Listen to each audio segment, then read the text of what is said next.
All right, here we go. No more taco talk. Make me hungry. Let's do number 41. Hermans, I'm reaching out to you because the directions are something you need to pay attention to. Everybody over here, stop it.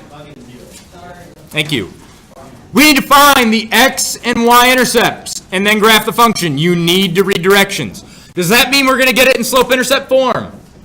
No, do not get y equals mx plus b for these. What I want you to do is find the x and the y intercepts. How do we do it? I need a hand. How do we find x and y intercepts? Samantha. Plug in 0 for x and y. Yeah, so we plug in 0 for the x and see what happens. And we get this, right? And later we're going to plug in 0 for the y and see what happens.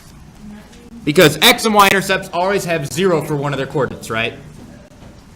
So now we do 3 times 0, which is nothing. We get 2y equals 12. What do I do next? Divide by 2, not 2y. Remember, we're separating the 2 from the y. If I separate people, like I did for you and Sam at one point, I move you to different tables, right? That way you're not together. If I divide by 2y, it's like moving you guys to the same spot. That really doesn't do it much good, does it? So Samantha, make sure you're not talking over here, okay? Just as a, not saying you were. I'm just saying as future reference. Make sure you're not, because otherwise I might notice you're sitting at the same table. So just make sure you're not, right? Because right now I don't notice. So you're good. Right? So we divide by 2 and we get y equals what? What do we get? 6. Yep. So y equals 6 is our y-intercept. So 0, 6 is the y-int. Same process for x-intercept. We get 3x equals 12. What do we do next?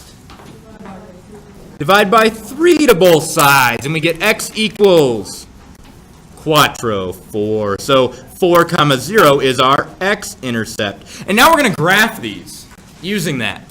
So I plot 4, 0, 1, 2, 3, 4. That's our x-intercept. And of course it is. It hits the x-axis. And then I plot our y-intercept, which is 1, 2, 3, 4, 5, 6. And then I draw my line, which I will do now. And there's our line. Take a look at that for a little bit. We're going to skip the next one, if you guys feel comfortable.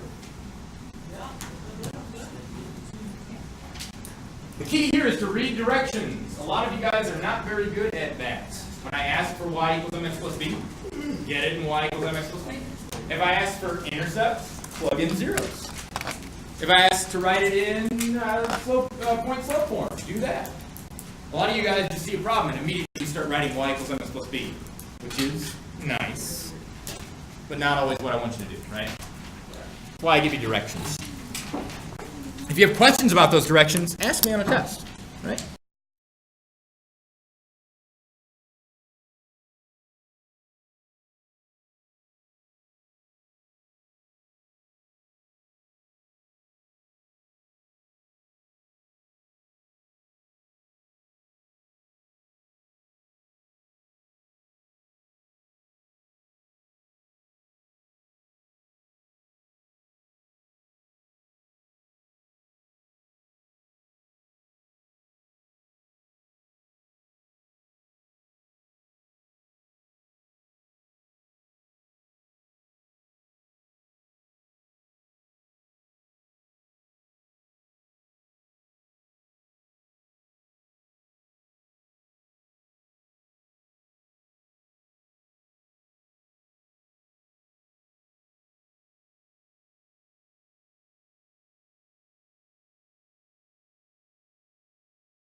So negative 3 is your slope. Negative 6 is the y-intercept. Which one do I deal with first when I graph? The y-intercept. So I go down 6. 1, 2, 3, 4, 5, 6. Because the y-intercept is a point on our line, right? It represents where it hits the y-axis. So that's a point. And then we use that point and the slope to find another point. So I go down 3 over 1 because that's my slope. So I go down 3, 1, 2, 3, and over 1 to the right. Remember, it's negative 3 over 1 is our slope here. So it's 3 down and 1 to the right because it's positive. Not left, to the right. And then we use that to draw our line. Let me make sure I get this in here.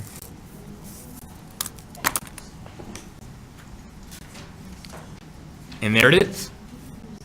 How do you feel about that? How do you like that? How do you like that? Decent? All right. Let's move on to 44. I'm hearing a lot of giggling over there, which is a little distracting. Not a problem, but a little distracting. That's fair. Number 4, find the slope and the y-intercept. So they give us a graph, and they want us to find the slope and the y-intercept. Well, the y-intercept is where we hit the x-axis, or the y-axis. So where do we hit the y-axis? At 2. So our y-intercept is 2. B is 2. Now to find the slope, we need to pick 2 nice points. By nice, I mean that they're easy to look at, right? This point right here is 1, 4. This one right here is like half something, right? So I don't want to choose that. But this is 1, 4. I'll zoom in so you can see that. See how that one's right on a square corner? That's a nice point. So now I can find the slope between them. I do rise over run. What's my rise between these? 2. Up 2, so it's positive, and then to the right 1, so also positive. So my rise over my run is rise 2, run 1, so my slope is 2 over 1. And if you notice, if you're not sure if that's it, you could pick another nice point, and you'd see that it's also 2 over 1 here.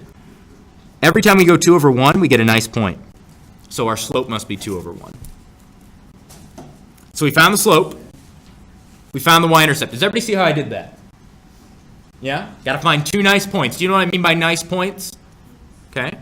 Now we need to write the equation of the line in slope-intercept form. Who can tell me what slope-intercept form is? It's the one with the slope and the intercept. Yeah. They call it slope-intercept form because it has the slope and the intercept. Some crazy name mathematicians come up with. All right, so now we need to put it in here. So we write y equals, what's our slope? 2, or 2 over 1. I'm going to write 2. X. And what was b? 2. Also 2. So, ta-da. There we go. That's it. Do you feel like you could do this one on your own? Yeah. Feeling decent? I like it. I like it. Let's turn the page and look at 45. 45 is very similar. Look at the directions. Blah, blah, blah, blah, blah. Find and interpret the slope. So first we need to find the slope. So we need to pick 2 nice points. You know what the nicest points I see are? This one right here and this one right here. Those are pretty nice points, aren't they? Doesn't matter how close they are together because it's the same idea. How far apart are they vertically? Well, if I count, 1, 2, 3, 4, 5, 6, 7, 8, 9, 10. Of course they are, right? 10. So that's 10. How far are they apart horizontally? 9. They go up to here.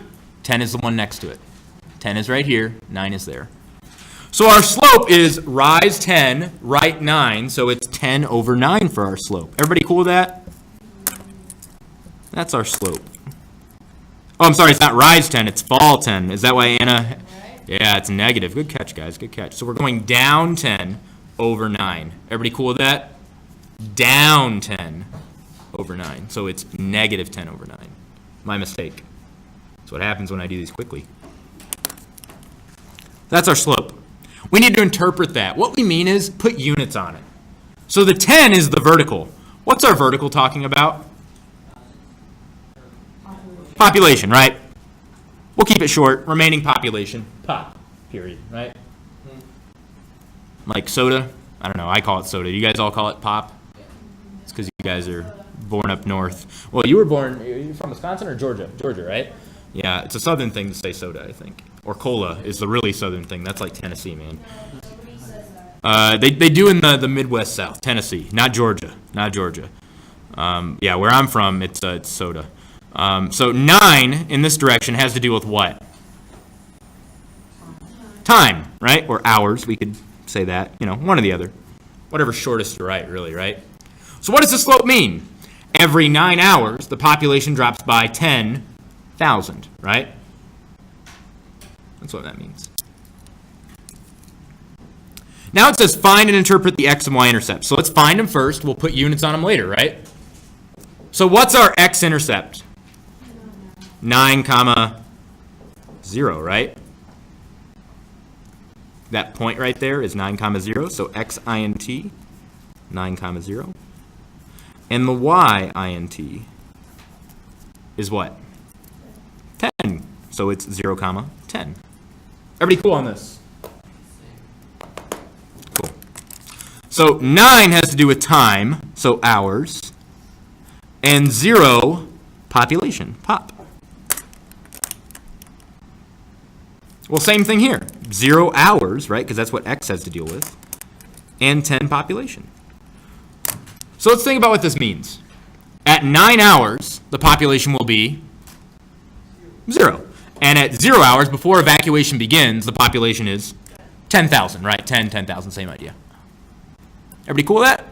That's what I mean by interpret. Put units on it, right? Last question. Is it directly or indirectly proportional? Look at this line. Direct or indirect? Indirect, because it's going down and to the right. So indirectly proportional. If we were to graph that and make it, I'm sorry, not graph it, but if we were to write the equation, we'd have a negative slope. And of course we do, right? Negative slope means indirect. Positive slope means direct. Do we feel better about number 45 than we did on the quiz? No. It's a lot of steps. Do we see how I found the slope? Cool. Do we see what I meant by interpret? That was the thing that really got people on the quiz, like a while ago. Write the units, yeah? Do we see how to find the x and y intercepts? X-intercepts where we hit the x-axis, right here. Write the coordinate. Y-intercepts where we hit the y-axis, right here. Write the coordinate. Put units on them. X's are hours, y's are top. How do we feel about indirect versus direct? I think we feel better. I'm hearing some pretty good answers for the most part when I ask you guys what's going on. Negative slope is always indirect. Or you could just look down and to the right. That works too. Let's take a look at 46. Blah, blah, blah, blah, blah, blah, blah. Here is the problem. What form is that in? Standard form. So they want us to graph it, right? It says graph right here. So let's graph that. What's the easiest way to graph something in standard form? There's 2 ways to do it. What's one? Plug in zeros, right? Get your x and y intercepts. That's what Anna was saying. What's the other way? Yeah, convert to y equals mx plus b. Now, here's the danger. When I make these problems, typically I make sure they work out no matter what way you do it. But in some cases, the problems they give you in standard form, if you were to convert them to y equals mx plus b, you might get a fraction for your y-intercept. That happens, right? Some lines have a weird y-intercept. And they look fine in standard form, which is probably why they gave it to you that way in the first place. So whenever I see standard and they want me to graph it, I just find x and y intercepts. Because that means it's easy to graph, right? Always. There's not going to be any fractions to deal with. I just plug in zeros. So let's write that equation. And let's plug in zeros. If I plug in 0 for x the first time, I get this, which should be 4y equals 24. Everybody cool with me up to here? You see what's going on? I plugged in 0, it went away? Yes or no? I need an answer. Thank you. What's my last step? Divide by 4. Remember, not 4y. I want to separate the 4 from the y. So the y stays, the 4 goes, and I get 6. So my y-intercept is at 6, or 0, 6, right? Let's find the x-intercept. I plugged in for x before, so now I'm going to plug in for y. What do I plug in for y? 0, and it makes it go away. So now what do I do? divide by negative 3 because I want to separate the negative 3 from the x. And I get x equals a negative number, and I'm going to get negative 8 because 24 divided by negative 3 is negative 8. So my x-intercept is at negative 8 comma 0. Don't forget that negative. A lot of you guys made that simple mistake, and it cost you a lot of points. So we have 0, 6, and negative 8, 0. When I plot those, 0, 6 is the intercept. 1, 2, 3, 4, 5, 6. Negative 8, 0. If I did positive 8, my line's going to go this way, wouldn't it? And then you wouldn't be able to answer the question. Negative 8 is over here. 1, 2, 3, 4, 5, 6, 7, 8. And that's going to mean my line goes this way, which is going to allow me to answer the question. So I draw that line very carefully as I can.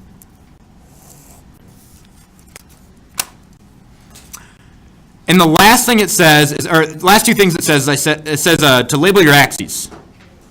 So our x-axis and y-axis need to be labeled. X has to do with what in the problem? X is time. So I label time for my x-axis. And my y-axis, y has to do with velocity, right? So I write velocity. So I write this. Is everybody cool with that? Easy points if you read the problem, right? X is time, velocity is y. Most of you guys got that on the quiz. Then we want to find out what time velocity is 12 kilometers per hour. So when is time giving us a velocity of 12? So we look at our axes, and velocity is the y-axis, right? So we want to know when velocity is 12. Well, let's find 12. 1, 2, 3, 4, 5, 6, 7, 8, 9, 10, 11, 12. Well, here's where 12 is for velocity, right? So when on our line is it 12? Well, it looks to be over here, right here, yeah? If you drew your line carefully. Well, where is that in terms of time? So what is that on the x-axis? It's 1, 2, 3, 4, 5, 6, 7, 8. If you draw your line carefully, you should be able to see that. So when is velocity 12? Time is 8. At x equals 8, y equals 12. If you did not draw your line carefully, if you're not trusting your line for some reason, there's another way to solve it. We know we want to know when velocity is 12, right? So why not plug in 12 for y up here and solve for x? If you were to plug in 12 here, yada, yada, yada, you'd get x equals 8 for your answer. And it would work out. So there's two ways to double check there. If you draw your line carefully, you don't have to worry about it. So let me sum up what we do on 46. We find our x and y intercepts. Everybody know how to do that now? Wonderful.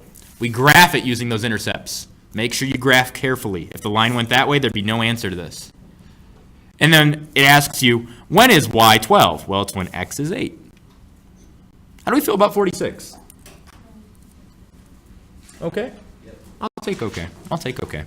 Go home and try it on your own. If you want another copy of this packet at the end of the day to try it on your own and kind of check your work back and forth, I can give you one of those. Let's flip to 47. Here we are. A tower's height begins at 7. It begins at 7 and increases by 2 feet each day. We need to write a linear function in slope-intercept form. What is slope-intercept form, everybody? Everybody. Everybody. Thank you, class, because it's the one with the slope and the intercept. So we're going to take this information and we're going to put it in here. The question is, which one's our slope and which one is our y-intercept? If you remember back from recursive and explicit rule, the starting point, right, f of 1, the initial value, right, when we're doing our patterns, is where we start, and that always ends up out here. So where are we starting? Are we starting at 7 or are we starting at 2? We're starting at 7, right? So 7 is B. That's our y-intercept. That's where we're starting. That's where our graph's going to start, right? That's what intercepts are. It's where it starts here, right? And then it's going to go up 2 each day. So where we start is at 7. That's your y-intercept. And then 2 must be the slope. And that makes sense because it's 2 every day. So 2 times x, which is the number of days. So let's write it out. Y equals m, which is 2, x plus 7 is b. Try graphing that function on your own right now. 2x plus 7. It's in slope-intercept form. The graph is just like the problem. You start at 7 and go up 2 every time, right? 2 over 1. Just like the problem says. It starts at 7 feet and goes up 2 feet. Try it on your own.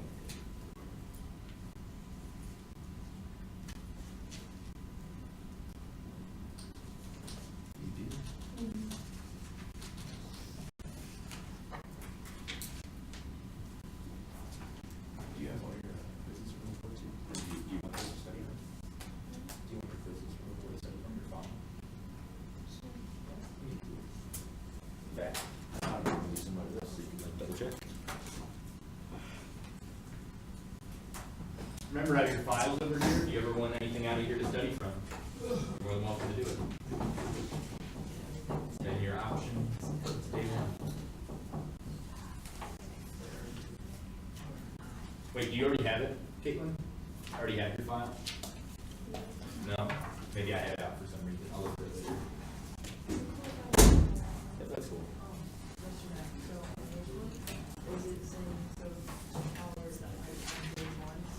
Yeah, it starts at 7. Yeah. So really we talk about day 0, not day 1. You didn't report anything and started right where it's 7. And so if you were to plug in 0 here, then you go away and you get y, the height, equals 7. Good comment. Yeah. Sir Matt. Yeah, that's cool.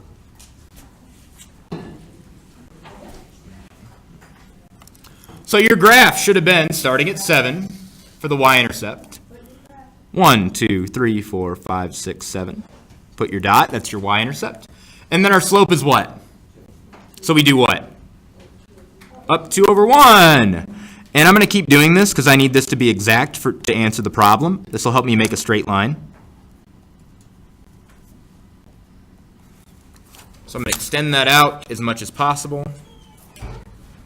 What's silly about this graph is it actually gives you the height of the tower in negative days. So if you were to work backwards, and eventually you go to where the height is also negative, we know that would not be possible in real life, but mathematically it makes sense. So we graphed it.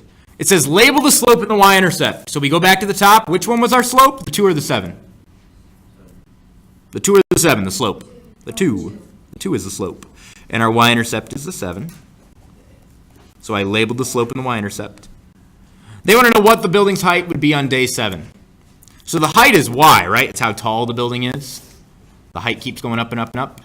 X is the days. So if I plug in 7 for x, because x is the days, I get y equals 2 times 7 plus 7. What's 2 times 7?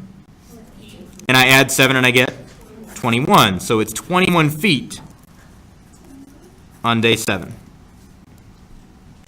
It says interpret the slope.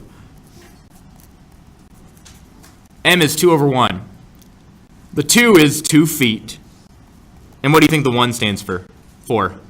1 day. I know you guys don't believe it, but like my family was from the South, and I've been good this year, I think, saying 4 instead of fur. Like, you know, what's a good way to do it? What's that for? Is what you're supposed to say. But my family says, what's that for? Right? Yeah. My family also, I was raised this way. I didn't realize till college this was not how you say it. Like when I would go, like we were poor, and my sister is really sick, and so we couldn't eat a lot of desserts. But we were able to, when we were in high school, able to afford like Great Value ice cream from Walmart, like a tub of it, and we'd like have for like a month to use for dessert. And so we'd have dessert occasionally, and I would be the one to go and scoop it out and make it for everybody. And when I'd ask if people wanted dessert, this is how we do it in my family. You know, we would ask, do you want me to fix you a bowl of ice cream? Yeah. I don't know why it was fixed, and I just thought it was just normal. Right? You fix a bowl of ice cream, you fix, you know, whatever. You fix some dinner, right? And it turns out nobody says that if you're from the north. So I've been pretty good about cutting down on my my southern slang over the last couple of years, but it just popped out there, the fur, if you go back on the recording. Sorry. All right, so last thing, we interpret the slope. Here it is. feet per day. And then directly or indirectly proportional. Take a look at the graph. Direct or indirect? Direct, because slope is positive. Direct. Yeah, believe it or not, I used to have a southern accent of sorts. I've worked very hard to suppress it. Yeah. I don't get angry, so it doesn't pop out. I'm just super chill. I get excited. Write in point slope form. I do a good impression of somebody being angry. Write in point slope form. So what is point slope form? It's the one with the point and the slope in it.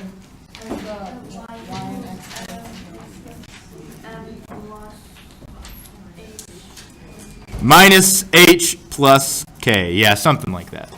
So they call it point slope because this is the slope and this is the point, h comma k, right? So there's your formula. So how do we use point slope form? Well, we find the slope when we plug it in, and we plug in one of the points, right? Well, we got 2 points. So that's kind of nice. We can choose either one. Let's find the slope first. How do we find the slope between 2 points? There's 2 ways to do it. If they give you a graph, you can just eyeball it, right? How far to go up, how far to go over. Or you could plug in the points to slope formula, y sub 2 minus y sub 1 over x sub 2 minus x sub 1. Right? Either or. I'm going to eyeball it since they gave us the graph, and these are nice points, right? So starting here, I went down 1, 2, 3, 4, 5, 6, 7, 8, down 8. And I go over 1, 2, 3, 4, 5, 6, 7, 8, 9, over 9. So what's my slope? Negative 8 over 9. And now I just choose a point to plug into the formula. So y equals negative 8 over 9, parentheses, x minus h. Which coordinate do you want to use, the top one or the bottom one? Let's use the top. The coordinate for this one is minus 5 plus 4. So when I do minus h, I'm doing minus negative 5. What's that really going to be? A minus negative 5. A positive 5. Does everybody see where I got that 5 from? And why it's positive? Yeah? And what's my k going to be? Regular old 4. K gets switched. H gets switched. K stays the same. So negative 5 becomes 5. 4 stays 4. All right, so I chose this coordinate up here to plug in for h and k, okay? And the coordinate is negative 5 comma 4. So when I plug in h, I do the negative version of that, right? I negate whatever I get. Well, h is negative 5. If I negate it, I get positive 5. And then you just put in k, right? K is just regular, whatever k is. If k was negative, it'd be negative. If k was positive, like it was in this case, it's just positive. And there you go. There it is in point slope form. If you wanted to get this in y equals mx plus b, slope intercept, you'd just distribute that negative 8/9.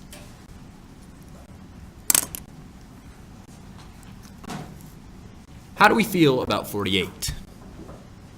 You have to find your point first. You have to find your slope first. That's what I would do. And then pick a point. Another one of those? What I would do, Colton, is I would take an extra copy of this packet. I've got some sitting over in that box, I think. And then you can try this again on your own. I think there might be other ones like this in the packet later on. I'd take a look at it. If not in this one, definitely there should be in packet B. Okay? Or, if you want to, make your own graph, just 2 random points, and do it, right? That's pretty much all I did. Again, watch the video at home if you have more questions or if you need some more process or need to remember how to do it. Let's move on to number 49. Oh no, my symbols didn't show up. So 49. I have to tell you what these symbols are. I don't know why they didn't show up here, but they didn't. So the first symbol is an equal sign, so we're going to get y equals 5x, and we're going to do a plus 8, okay? That's what that should say. I'm sorry it didn't show up. 30x plus 5y, you know what, let's make it a minus. Minus 5y equals 15. So those are the 2 equations. I'm sorry they did not show up. Now it says to identify the steeper line. In other words, which one has the biggest slope, right? Now, you might think, as an easy way to remember slope, oh, it's always the number next to the x. But that's not true. It's only the number next to the x if it's in what form? Y equals mx plus b. What form is the first one in? So that 5 is our slope, right? So that's m, so we're good to go. Is the 30 the slope for this guy? No, it is not, because what form is this in? Standard form. So we need to get it into slope-intercept. We need to get it into y equals mx plus b. In other words, we need to get y on its own. So I've got y and x on the same side. So what's my first move to get y on its own? Subtract 30x from both sides. And when I do that, I get negative 5y equals the negative 30x that's already there, plus 15. I'll give you a second to catch up. Then we need to separate that negative 5 from the y. So how do we separate things in there? We divide by negative 5. We divide everything by negative 5. We get y equals. What's negative 30 divided by negative 5? Positive or negative answer? Positive. Positive answer. What's 30 divided by 5? 6. Don't forget your x. Answer my question. 15 divided by negative 5 is positive or negative? Negative answer. And then we divide 15 by regular 5, because now we have the sign, and we just get 3, right? So now we can compare them, because this is our slope, 6. Who's got the bigger slope? The 6 is bigger. So this is the steeper line. Are we cool? Yeah. All right. Got to get in y equals mx plus b first. Sometimes it can be misleading. Yep. This case, it actually wasn't. It would have worked out either way. All right, so this equation right here is y equals 6x plus 12. Again, I apologize for it not showing up. So it says it wants to shift this equation up 5 units and triple the slope. So what's our slope right now? 6x. 6 is 6. The 6 is our slope, right? And if we triple it, what's the slope going to be? 18. And if we shift it up 5, right, it's going to start 5 higher. What's going to happen to our y-intercept? It's going to go up 5. It's going to go up 5. So instead of 12, we're going to have 17. 17. Ta-da! We tripled the slope, and we added 5 to the y-intercept. If it said shift down 5, if it said shift down 5, what would our y-intercept be? It would be 7. Because we would go down 5 from there. That's 50. 51. Negative 2y equals negative 8 plus 4x, I believe is what we're looking at here. And it says it wants us to write it in the 4 main forms. Slope-intercept. Everybody, what is slope-intercept form? Thank you very much. It's the one with the slope and the intercept. Who remembers what standard form is? Yeah, it's the ABC form. Don't just write a plus b equals c. That's not a form. There has to be x and y here, guys. ABC. I don't know. I started calling it that. ABC form? Yeah. Helps you remember it, right? Yeah. That's why I always go the slope-intercept form, the one with the slope-intercept, right? Come on. Point-slope form. It's the one with the point and the slope. Somebody give me a hand and tell me what it is. Ooh. Jax. Y equals m. Mm-hmm. Parentheses. X minus h, right? Yep. Plus k. Yep. Exactly. Don't forget the parentheses there. I wrote them out so Jax didn't have to say them. Right? Y equals m times the quantity of x minus h close quantity plus k is how we say it in the math world. Or you can say parentheses close parentheses. H and k are our points, right? From the last page, and m is our slope. They're kind of like cousins, right? Slope, intercept, and point slope. Two intercepts form. It's kind of the oddball. It's x over a plus y over b equals 1, and it always equals 1. A and b, I bet you know what b stands for, little b. What's little b stand for usually? Stands for the what? Y-intercept. That's m. Y-intercept is usually b, right? Y equals mx plus b, Oh. right? So that little b right here, that's your y-intercept. And that little a, we've never really seen that other than in this form. It's called two intercepts form. So what do you think A stands for? If B is the y-intercept, A is the x-intercept. Right? Two intercept form. Both intercepts show up. B, the one we work with all the time, and A, which we rarely see. The key is that they equal 1. So x over A plus y over B equals no. So now let's take this equation right here, which isn't in any form, and let's get it into each of these. The first one I see to be easiest is to get it into slope-intercept. I'm almost where y is on its own, right? So what do I do to get y completely on its own? Try again. 8's on the other side of the equation. We divide by -2 to separate the -2 from the y. Because when we do that, we get y equals whatever. And whenever we get y equals a bunch of junk, that's this guy. So I do -8 divided by -2. 4 divided by -2. -2x. I'm going to flip these around and write y equals a -2x first and a positive 4 second. Does everybody see how I rotated those? -2x I wrote first, 4 I wrote second. Now we're in slope-intercept form. So I'm going to write that. Make sure it's known that that's slope int. Let's go back to the original problem. I'm going to write it again. -2y equals -8 plus 4x. Let's get it in another form. Let's get it in standard form. Standard form doesn't have y on its own. In fact, it has the opposite. It has y and x on the same side. So we need to move that x over there so they're on the same side together. So how do we move that 4x? We subtract, right? Movement is adding or subtracting. We have to subtract because it was positive. So we get -4x minus 2y equals -8. And that's standard form. Because standard is where x and y are on the same side.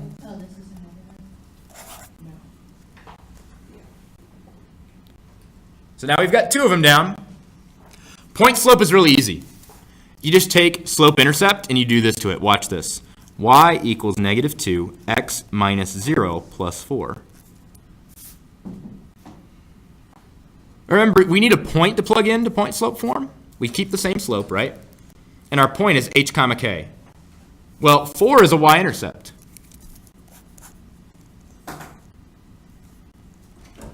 Right? That's our y-intercept. So here's a point to plug in, right? 0, 4. 0 and 4. It'll work for anything. If our y-intercept was 7, we'd do 0 and 7. Works every time. Does everybody see that slope-intercept? The point-slope form is not that bad. All you have to do is take the slope-intercept and just put a 0 here. That's it. That's it. Last one is two intercepts form. So we already know our y-intercept. What's our y-intercept? What was our y-intercept? 4. So if we find A, we can just plug them into that formula. So how do we find an x-intercept? Well, we already have standard form, right? How can we find our x-intercept here? How can we find an x-intercept? How do we do it? Not add zeros, but we plug in and multiply, right? So if we want to find the x-intercept, we want to plug in 0 for y so it goes away. So I plug in 0 here, and it goes away, right? -2 times 0 is 0. And I get -4x equals -8. Let's try and do this in our heads. What do I do to get rid of the -4? I divide. What's -8 divided by -4? Regular 2. So x is 2, meaning my x-intercept is 2. Now I write the form. X over a, which we said was 2, plus y over b, which we said was 4, equals what? 1. Always has to equal 1 in this form. And this is double int form.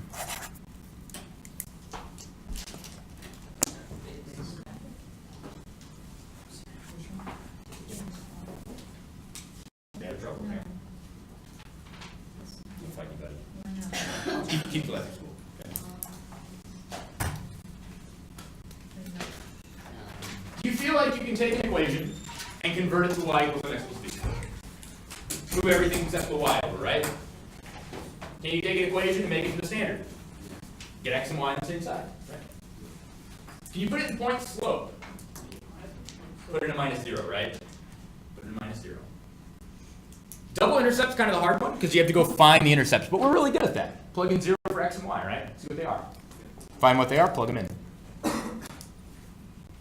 Doesn't have to be that bad.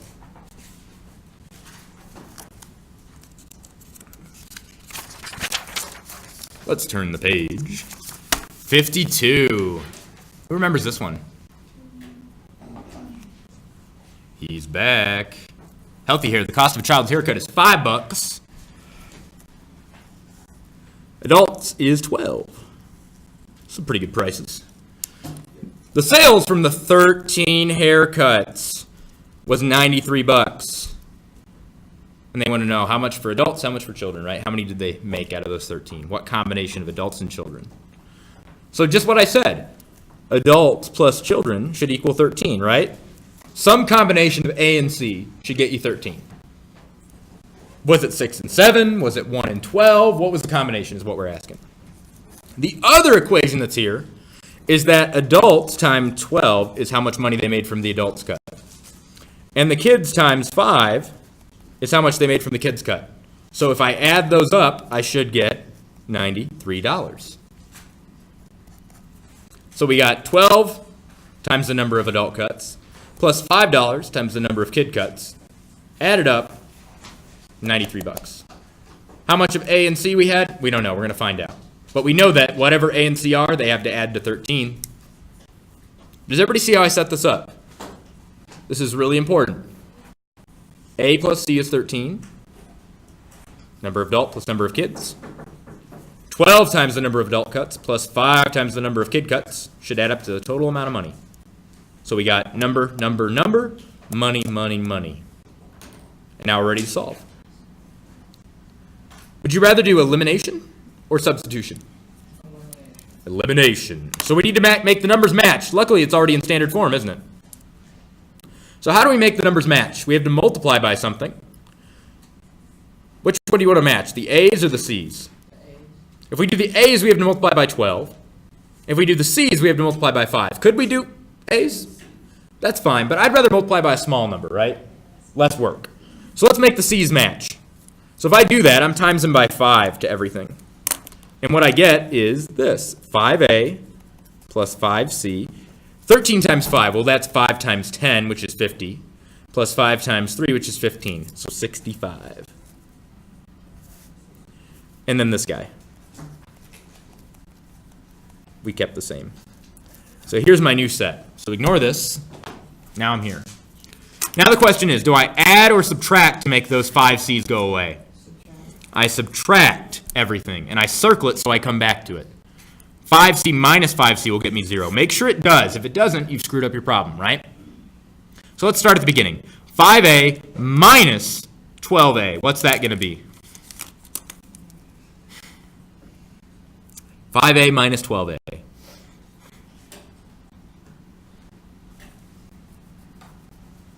is going to be a negative or a positive answer? It's going to be negative, right? We're taking away more than we have. Negative 7A. Nice. Negative 7A. 5C minus 5C. What's that? 0C. So it goes away. Equal sign. Don't lose your equal. Don't lose your equal. Huge mistake I'm seeing a lot of you make. Remember, there's an equal sign now, because that was 0. Then we do 65 minus 93. Well, it's going to be a negative answer, right? Because we're taking away more than we have.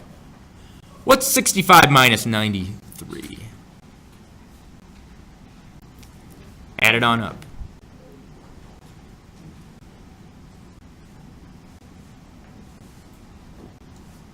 $65 minus 93. Not 25. Negative 28. Nice job, guys. Nice job. Nice job. Last step is to divide by negative 7. And notice those negatives cancel. It's a good thing because we can't have negative adult cuts, right? That doesn't work. So A is going to equal, what's negative divided by a negative? Positive. 28 divided by 7? 4. So A is 4. Well, by that logic, if A is 4, what must C be? Well, if A is 4, what plus 4 is 13? Well, C is 9, yeah. Ta-da! Could you have plugged that in and solved? Of course you could have. But I used some logic. A is 4, so C must be 9. That's what I need to see. 53. Aw, Helen. Always with her chips and pretzels. I want to see if you can set this up on your own. It's similar to the barbershop problem. The two pieces need to add up to the whole amount of pieces. The money plus the money needs to add up to the total amount of money. Set it up now. Set it up now, on your own. On your own.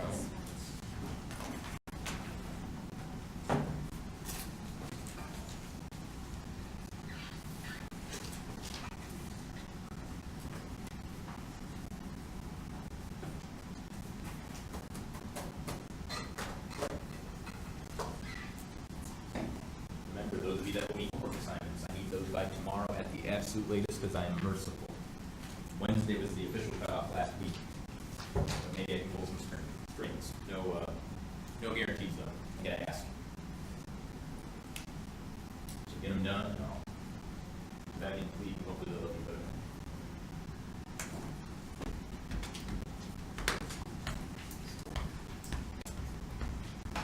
If you need copies of the homework, they're either in the extras bin or if they're all cleaned out because a lot of people have been grabbing them. See me after school with your sheet that I gave you. Don't lose that, and then I will print them out for you. When can you come? You can be at the game tonight? I'm working concession stands tonight, so come bother me there. Wow, my current abode. Maybe, yes. My current abode. That's where I live. Yeah, over an hour away, man. It's a long drive here and there. All right. Let's talk about the setup. So they got $5.50 is how much she spent, right? She had 8 bags of chips and 8 total bags of chips and pretzels. Okay. So $5.50 total dollars, 8 total for the bags and chips together. Pretzels are 75 cents, chips are 65 cents. I want to know where she's buying all her snacks. Maybe. So, if I add up the chips and the pretzels, what should they add to? 8, right? She got 8 bags total. How much of chips and pretzels each? We don't know, right? Maybe she got 1 and 7, 2 and 6, 5 and 3. Then my bottom equation, my next equation is going to be what? Somebody tell me what they wrote. I need a hand. Sarah Schultz.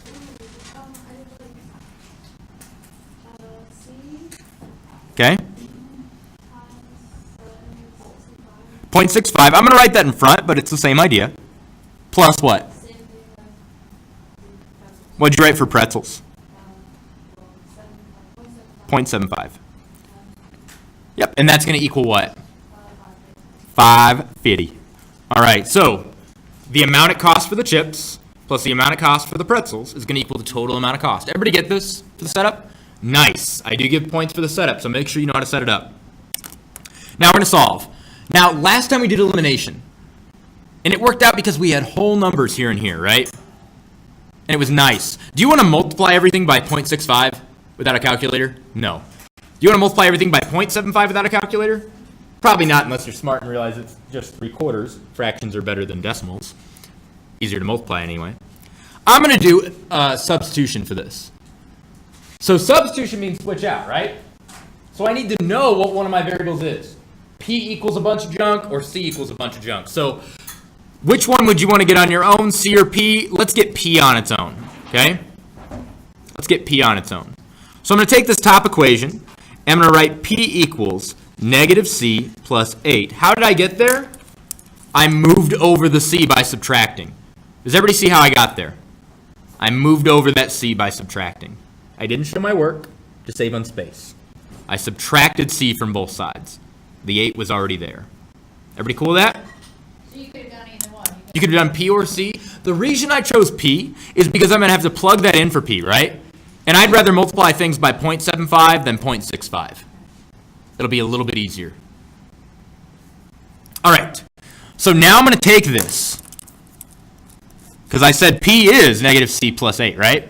So I'm going to plug that in for P. So when I write that, I get 0.65C plus 0.75 times P equals 550. Does everybody see how I got that there? I plug that in for P. Now we distribute.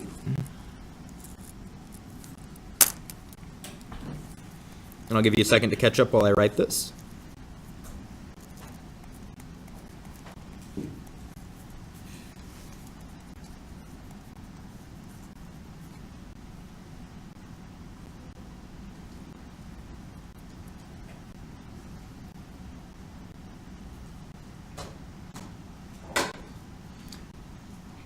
All right, so I distribute that 0.75. 0.75 times negative C is just negative 0.75C. That's not too bad. Now, I mentioned something earlier that's going to be helpful now. 0.75 in fraction form is what? What's the fraction version of 0.75? 3/4, right? 75 cents is 3/4, literally. That's why we call it quarters, right? So it's 3/4. And it's going to be times 8. Does everybody see that? 0.75 times 8 is what we're doing. So 3/4 times 8. And we know how to do that. You can either divide by the bottom or times by the top first. Which do you want to do? If we times by the top, we get 8 times 3, which is 24. And then we divide by 4, which is 6. You could have also divided by the bottom first. What's 8 divided by 4? 2. Now times by the top. 6. Not so bad. Not so bad. So we have plus 6 here. Does everybody see how I got that number? I did 0.75 times 8 because I had to distribute. 0.75 is the same thing as 3/4. So I did 3/4 times 8. When we multiply by a fraction, we can do it like this. 24 over 4 is 6. Or we can say 8 divided by 4, 2. Then times the top, 6. So multiple ways to multiply fractions. And now we're here. Is everybody up to here? I need an answer. Are we up to here? Wonderful. Let's get our C's together. They're already on the same side, so we just do what they say. 0.65C minus 0.75C. What's that going to be? 65 cents minus 75 cents. It's going to be negative. Negative 10 cents. Negative 10 cents. Let's get our C on its own. We want to save division for last. That's how we'd separate the negative 0.10 from the C. So let's move the 6. Subtract.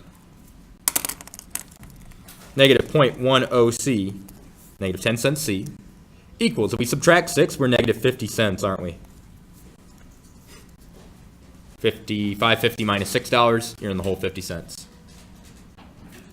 How do I get rid of the negative 0.10 in front of the C? I divide by negative 0.10 because I want to separate them. Now this might look awful, but it's not. Check it out. What's a negative divided by a negative? A positive. When we do division, we're asking how many times does it go into it? 50 cents divided by 10 cents. How many times does 10 cents go into 50 cents? 5 times. So C is 5. And it's positive because negative makes it positive. Does everybody see how I did that? If C is 5, look up here. P must be 3. Ta-da! She bought 5 chips and 3 pretzel bags for a total of 8 bags. It's a lot of bags for $5.50. Yeah. Feeling good? Yeah. I know you guys are chip enthusiasts over there. What did you have earlier? The Okie Doke popcorn, or what was it? No, it was the Chex Mix. Chex Mix. Way off. I'm sorry. Maybe I'm just hungry. You know what I'm talking about? Okie Doke popcorn.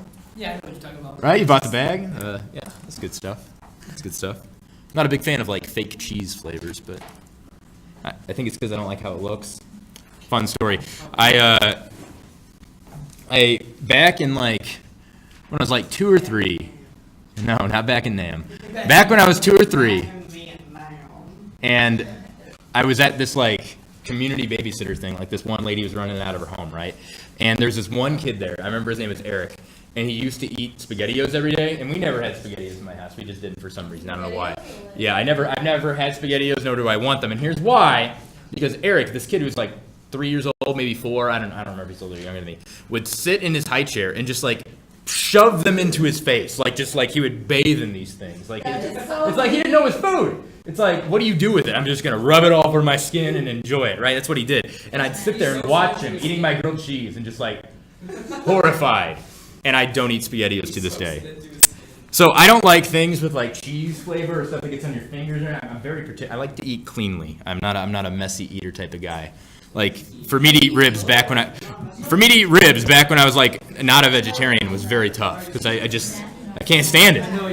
Can't stand it. Yeah, I got napkins everywhere, and I just remember that kid with SpaghettiOs all over his body, and just thinking, oh my god, like it just makes me cringe. All right, so number 54, which ordered pair? So we're looking for a coordinate. Is the solution for the system's graph below? Fun question. Here are 2 lines. One solution, no solution, infinite solutions. Which one? One solution, and it's right here. Can we just eyeball it? Nah, it's not a nice point.